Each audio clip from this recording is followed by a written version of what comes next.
Halo Sobat Film semuanya, bagaimana kabar kalian? Selamat datang di channel Sobat Film. Kali ini admin akan menceritakan film yang berjudul Vivarium, di mana film ini merupakan film arahan sutradara Lord Khan Finnegan yang rilis Maret 2020 lalu. Film ini menceritakan tentang sepasang muda-mudi yang berpikir untuk memilih rumah untuk masa depan mereka. Untuk itu, mereka mengunjungi agen real estate, di mana mereka ditemani oleh seorang agen yang aneh untuk melihat-lihat lokasi rumah tersebut.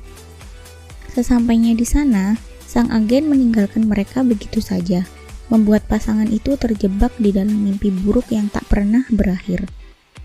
Sebelum melanjutkan alur ceritanya, jangan lupa subscribe ya, karena satu subscribe yang sobat berikan bisa membuat admin menjadi semangat mengedit video loh.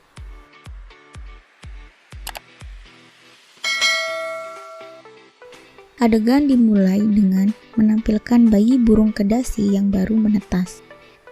Bayi burung kedasi merupakan burung dengan perilaku terburuk di dunia.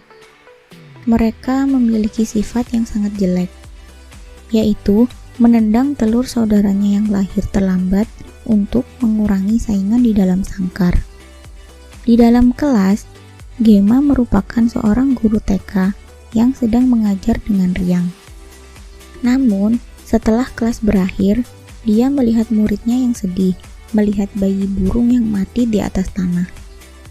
Ia pun memberikan penjelasan kepada muridnya bahwa realitas alam memang terkadang kejam. Kebetulan saja, di pohon tersebut terdapat pacarnya, yaitu Tom, yang sedang menggoda dia.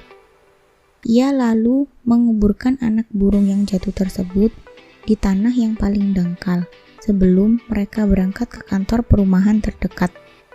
Mereka lantas bertemu agen real estate yang cukup aneh bernama Martin. Martin dengan cepat memikat mereka dengan pesonanya dan menuntun mereka ke lokasi rumah baru yang akan mereka tinggali, yaitu kompleks perumahan pinggiran kota yang disebut Yander. Sesampainya di Yander, mereka melihat perumahan tersebut masih baru.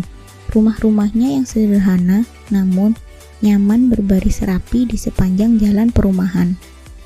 Semua rumah seragam, sama-sama dicat hijau, sama-sama bersih, dan terlihat sama-sama kosong atau belum ada yang menempati. Kemudian Martin mengarahkan mereka ke rumah nomor 9. Ketika sampai di rumah itu, Martin menyambut mereka dengan berdiri di depan rumah. Gemma dan Tom diajak masuk ke rumah tersebut.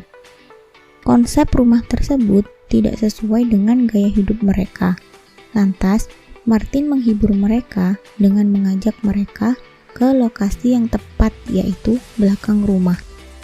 Ketika mereka sedang meninjau lokasi belakang rumah, tiba-tiba Martin berhasil menyelinap pergi, meninggalkan mereka karena alasan yang tidak diketahui. Kemudian, mereka memutuskan untuk meninggalkan rumah tersebut. Ketika mereka mencoba untuk pulang, mereka bingung dengan keseragaman rumah dan berusaha semaksimal mungkin mencari jalan pulang. Tetapi, mereka selalu kembali ke rumah nomor 9. Dan mereka tetap berusaha memutari perumahan tersebut, hingga akhirnya mereka kehabisan bensin. Ketika Gemma mengecek handphonenya, tiba-tiba dia terkejut karena di perumahan tersebut tidak menjangkau adanya sinyal, sehingga mereka memutuskan untuk bermalam di rumah tersebut. Keesokan paginya, Tom mencoba untuk mencari jalan keluar dengan naik ke atas atap rumah, tetapi tidak menemukannya. Akhirnya, mereka menggunakan matahari sebagai panduan arah dan memotong jalan dengan memanjat pagar rumah-rumah. Mereka melakukan hal tersebut sampai matahari tenggelam. Akhirnya, mereka bahagia karena menemukan rumah yang sedang menyala lampunya. Dan mereka terkejut ketika masuk rumah tersebut, ternyata itu rumah nomor 9. Setelah itu, mereka menerima kotak di depan rumah yang berisikan makanan, minuman, serta kebutuhan sehari-hari. Tom sangat marah dan menggunakan kardus makanan tersebut untuk membakar rumah sebagai sinyal asap sehingga orang yang melihatnya akan menolong mereka. Keesokan harinya, mereka bangun dengan tertutup abu dan melihat terdapat kardus pengiriman. Tetapi, kardus tersebut tidak berisikan makanan, melainkan bayi laki-laki, dan rumah nomor 9 telah kembali seperti semula. Mereka mendapat pesan yang berisikan perintah untuk membesarkan bayi tersebut. Bayi tersebut akan menjadi kunci Tom dan Gemma supaya bisa bebas dari Yander. Kemudian, mereka mengikuti dan mempelajari aturan yang telah direncanakan untuk mereka. Di situasi lain, mereka berhasil membesarkan bayi laki-laki tersebut, tapi anak itu bukan anak biasa. Ia tumbuh besar lebih cepat daripada anak normal yang lain. Dan mereka sangat jengkel pada saat makan, karena anak lelaki tersebut selalu teriak kencang saat meminta makanan. Selanjutnya, Tom duduk di depan rumah sambil menunggu pengambilan sampah mereka yang diletakkan di depan rumah, sehingga ia mengetahui siapa dalang dibalik semua ini. Kemudian, Tom melemparkan putung rokok dan ia terkejut ketika ia menemukan sesuatu yang aneh, yaitu rumput yang bisa terbakar dengan cepat. Tom sangat senang ketika melihat tanah. Dia merencanakan untuk menggali tanah tersebut dan berharap menemukan jalan keluar. Dia bersemangat dalam proyek tersebut, sehingga dia melewatkan pengambilan kotak tersebut. Gemma meninggalkan Tom yang sedang sibuk menggali lubang. Kemudian, mereka melanjutkan kebiasaan mereka masing-masing, yaitu Gemma hanya duduk termenung, Tom menggali lubang, dan anak laki-laki itu melihat sebuah tontonan yang abstrak. Lalu, mereka berdua duduk di mobil dan menyadari bahwa mobil mereka berfungsi kembali, sehingga mereka menyalakan sebuah musik klasik dan menari bersama dengan bahagia. Tapi, semua tidak berlangsung lama karena momen tersebut telah dirusak oleh anak laki-laki yang membuat Tom marah dan ia pun menjatuhkan anak laki-laki itu ke jalan.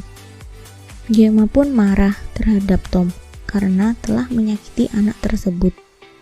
Keesokan paginya, mereka makan bersama dan terus menjauh satu sama lain. Sudah tidak ada kehangatan di antara Gemma dan Tom. Hal ini akhirnya membuat Tom berpikir bahwa tujuan mereka sudah berbeda dan dia memilih untuk mengerjakan proyek galiannya sendiri. Gemma merasa bosan karena tidak bisa melakukan sesuatu untuk mengisi waktunya, sehingga dia berbincang-bincang dan tidur di kamar anak kecil tersebut. Suatu hari, Gemma menemukan anak itu hilang. Dia mencari ke sekitar rumah, tetapi tidak ada. Kemudian, dia menemukan anak itu sedang berdiri di samping lubang depan rumahnya dengan memegang sebuah buku yang tidak diketahui asalnya.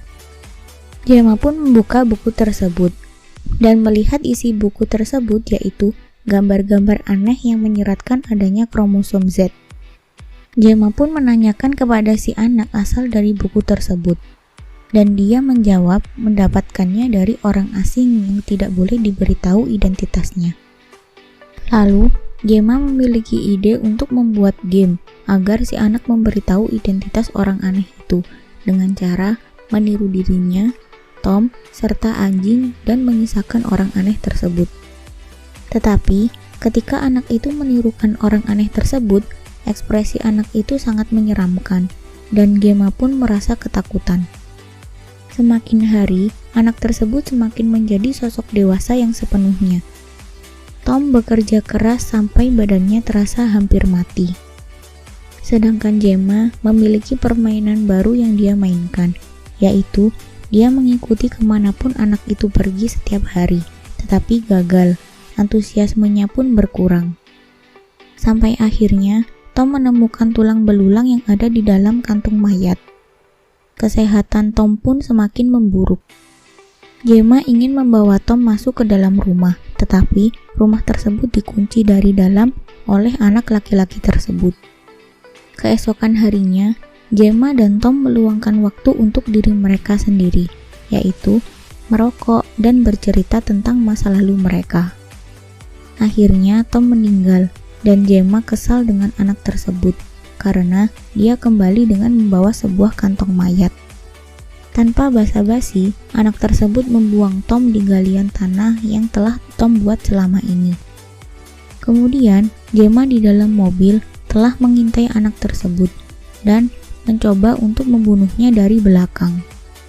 Dan anak tersebut lari ke dalam suatu rumah, di mana Gemma melihat banyak keluarga yang juga mengalami nasib yang sama seperti Gemma dan Tom. Tiba-tiba, dia kembali ke rumah dengan keadaan sekarat, dan anak laki-laki tersebut memasukkan Gemma ke dalam kantong mayat.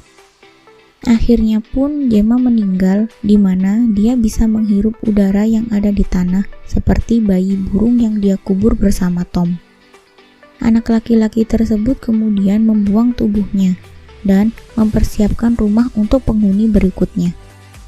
Lalu dia kembali ke kantor dan menjadi Martin baru setelah membuang mayat Martin yang lama. Dia menunggu dengan sabar target orang berikutnya. Demikian alur cerita yang berjudul Vivarium. Film ini membuat emosi kita naik turun. Hal tersebut karena justru sosok protagonis yang berakhir tragis. Sama halnya seperti adegan pembuka film, yang dimana burung kedasi menendang saudaranya untuk bertahan hidup. Film ini pun mengajarkan sisi gelap dunia, di mana yang kuat yang akan bertahan. Jika sobat mempunyai rekomendasi film yang ingin diceritakan, bisa tulis komen di bawah ya. Jangan lupa like dan yang terpenting subscribe.